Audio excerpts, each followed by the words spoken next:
ಇದ್ದೀರಾ boss TV Kannada. ನಾನ್ ಸೀಮಾ ಬಂಗಾರಪ್ಪ. ತಮಿಳುನಾಡು ಅಂದ್ರೆ ಅದು ಬರೀ ಸಿನಿಮಾಗಳ ನಾಡಲ್ಲ, ಬದಲಾಗಿ ಅದೊಂದು ರಾಜಕೀಯ ಯಜ್ಞಕುಂಡ. ಅದಕ್ಕಿಂತ ಹೆಚ್ಚಾಗಿ ಈ ಬಾರಿ ರಾಜಕೀಯ ಅಖಾಡ ಮತ್ತಷ್ಟು ರಂಗೇರೋದಕ್ಕೆ ಕಾರಣ ತಲಪತಿ ವಿಜಯ್. ಅಪಾರ ಅಭಿಮಾನಿಗಳ ಬಳಗವನ್ನ ಹೊಂದಿರುವ ವಿಜಯ್ ರಾಜಕೀಯ ಅಖಾಡಕ್ಕೆ ಇಳಿದಿರೋದು ಎಲ್ಲರಿಗೂ ಗೊತ್ತು. ಟಿವಿಕೆ ಪಕ್ಷದ ಪ್ರಚಾರವೂ ಕೂಡ ತುಂಬಾ ಜೋರಾಗಿ ನಡೀತಾ ಇದೆ.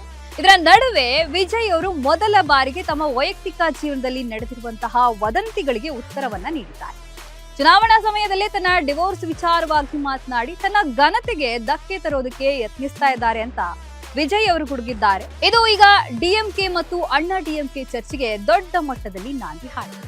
ಹಲವು ವರ್ಷಗಳಿಂದ ನನ್ನ ಸುತ್ತಮುತ್ತಲಿನ ದುಷ್ಟಶಕ್ತಿಗಳು ನನ್ನ ಮೇಲೆ ಹೊಂಚು ಹಾಕ್ತಿದ್ರು. ಆದ್ರೆ ಈಗ ಚುನಾವಣೆಗೆ ಕೆಲವು ದಿನಗಳು ಬಾಕಿ ಇರುವಾಗ ನನ್ನ ಹೆಸರನ್ನ ಕೆಡಿಸೋದಕ್ಕೆ ತಂತ್ರವನ್ನ ರೂಪಿಸುತ್ತಿದ್ದಾರೆ ಅಂತ ವಿಜಯ್ ಅವರು ಗರಂ ಆಗ್ತಾರೆ.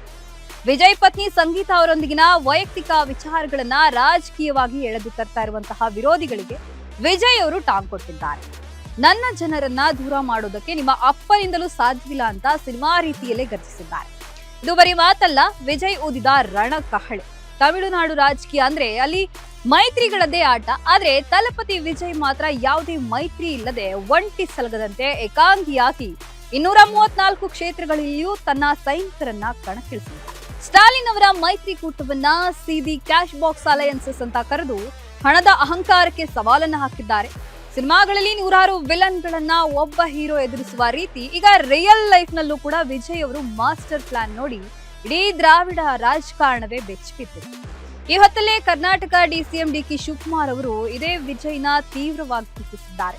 ವಿಜಯ್ಗೆ ರಾಜಕೀಯದಲ್ಲಿ ಅನುಭವದ ಕೊರತೆ ಇದೆ, ಅವರು ಇನ್ನೂ ಮೆಚುರಿಟಿ ಇಲ್ಲ ಅಂತ ಡಿಕೆ ಶಿವಕುಮಾರ್ ವಿಜಯ್ ವಿರುದ್ಧ ವಾಗ್ದಾಳಿ ನಡೆಸಿದ್ದಾರೆ.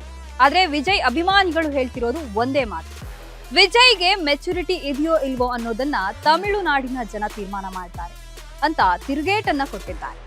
ಡಿಕೆ ಶಿವಕುಮಾರ್ ಅವರ ಈ ಕೊಂಕು ಮಾತಿಗೆ ವಿಜಯ್ ಅವರು ಕೂಡ ಸರಿಯಾಗಿ ಉತ್ತರ ಕೊಟ್ಟಿದ್ದಾರೆ. ನನಗೆ ಮೆಚುರಿಟಿ ಇದೆಯೋ ಇಲ್ವೋ ಅನ್ನೋದಕ್ಕಿಂತ ಬರ ಮೈತ್ರಿ ಪಕ್ಷಗಳು ನಿರ್ಧರಿಸೋದಲ್ಲ, ಬದಲಾಗಿ ತಮಿಳುನಾಡಿನ 6 ಕೋಟಿ ನನ್ನ ಜನರು ತೀರ್ಮಾನ ಮಾಡ್ತಾರೆ ಅಂತ ಟಾಂಗ್ ಕೊಟ್ಟಿದ್ದಾರೆ.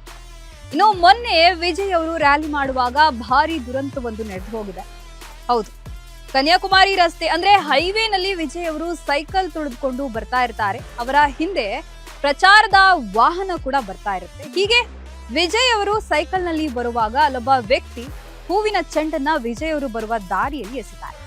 ದಿಢೀರ್ ಆ ವ್ಯಕ್ತಿ ಹತ್ತಿರ ಬಂದು ಎಸ್ತಿದ್ದು ನೋಡಿ ವಿಜಯ್ ಅವರು ಗಾಬರಿ ಆಗ್ತಾರೆ. ಅದು ಬಾಂಬ್ ಇರ್ಬೋದೇನೋ ಅಂತ ಸೈಕಲ್ ಬಿಟ್ಟು ಓಡ್ ಹೋಗ್ತಾರೆ. ಸದ್ಯ ಈ ವಿಡಿಯೋ ತುಂಬಾ ವೈರಲ್ ಆಗ್ತಿದೆ, ಸಿಕ್ಕಾಪಟ್ಟೆ ಟ್ರೋಲ್ ಆಗ್ತಿದೆ. ಮತ್ತೊಂದ್ ಕಡೆ ವಿಜಯ್ ಅವರ ಸಿನಿಮಾ ಜನನಾಯಕನ್ ಕೂಡ ಲೀಕ್ ಆಗ್ತಿದೆ. ಹೀಗಾಗಿ ವಿಜಯ್ ಅವರಿಗೆ ಒಂದರ ಮೇಲೊಂದಂತೆ ಟೆನ್ಷನ್ ಶುರುವಾಗಿದೆ. ಆದ್ರೆ ವಿಜಯ್ ಎಲ್ಲವನ್ನ ಗಟ್ಟಿಯಾಗಿ ಎದುರಿಸಿ ಚುನಾವಣೆಯಲ್ಲಿ ಗೆದ್ದು ಬೀಗ್ತಾರ ಅನ್ನೋದು ಮಾತ್ರ ಅಭಿಮಾನಿಗಳ ನಿರೀಕ್ಷೆಯಾಗಿದೆ. Bureau report, Boss TV. Latest ಹಾಗೂ ಇಂಟ್ರೆಸ್ಟಿಂಗ್ ಸುದ್ದಿಗಳಿಗಾಗಿ ಬಾಸ್ ಟಿವಿ ಕನ್ನಡ ಚಾನೆಲ್ನ ಸಬ್ಸ್ಕ್ರೈಬ್ ಮಾಡಿ. ಹಾಗೆಯೇ ಬೆಲ್ ಐಕಾನ್ ಪ್ರೆಸ್ ಮಾಡಿ. ಇದರ ಜೊತೆಗೆ ಫೇಸ್ಬುಕ್, ಇನ್ಸ್ಟಾಗ್ರಾಮ್, ಎಕ್ಸ್ ನಲ್ಲೂ ಮಿಸ್ ಮಾಡದೆ ಫಾಲೋ ಮಾಡಿ.